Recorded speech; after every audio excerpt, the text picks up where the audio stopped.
সকালের ব্রেকফাস্ট খাবার তৈরি করছি। ডিমের ঝোলি রান্না করব, বাট একটু অন্যরকম করে, সেই জন্যই ভিডিও বানানো। প্রতিটা ডিম নিয়ে এভাবে পোস্ট করে নিচ্ছি। আগে এই হলো লবণ দিলাম, প্রতিটা ডিম এভাবে পোস্ট করে নিচ্ছি। আরেকটা আছে, আর একটু তেল বেশি হয়ে গেল, আবার তেল দিলাম।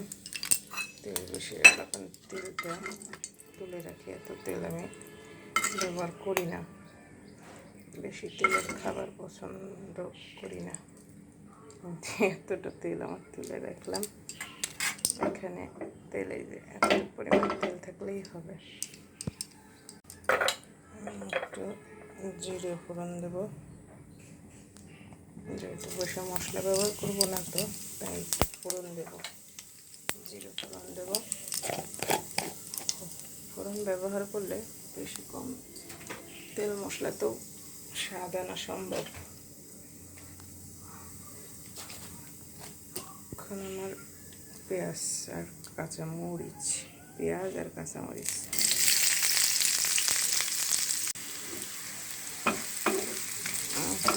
পেঁয়াজ ভাজি হয়ে গেছে। এখন বেশি সকালের খাবার যেহেতু বেশি মশলা দেবো না, সামান্য একটু জিরে গুঁড়ো ইউজ করবো। তারপরে মশলাটা কষিয়ে জল দিয়ে ডিমগুলো ছেড়ে দেবো।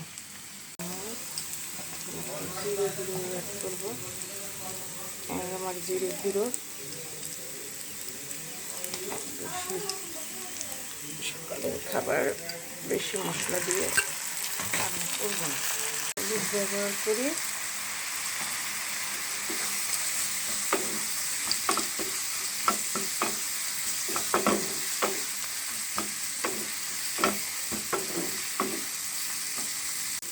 মশলা আর বেশি কষাবো না, হয়ে গেছে।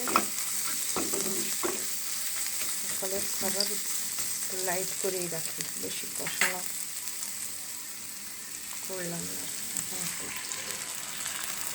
জল ব্যবহার করি, ফোটা শুরু হয়েছে। এখন আমি ডিমগুলো দিয়ে দিই।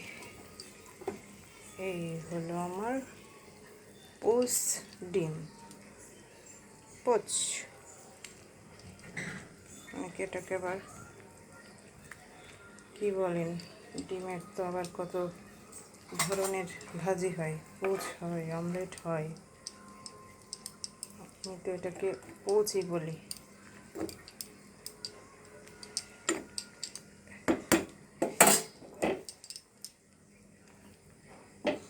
কারা কারা এইভাবে ডিম পছন্দ করেন?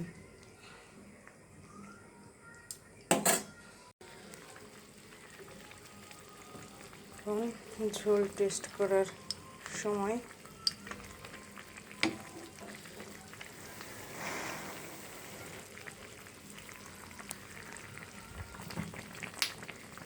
লবণ বেশি হয়ে গেল। এত সামান্য তেলে রান্না করার পরেও দেখেন তেল কেমন ভাসছে।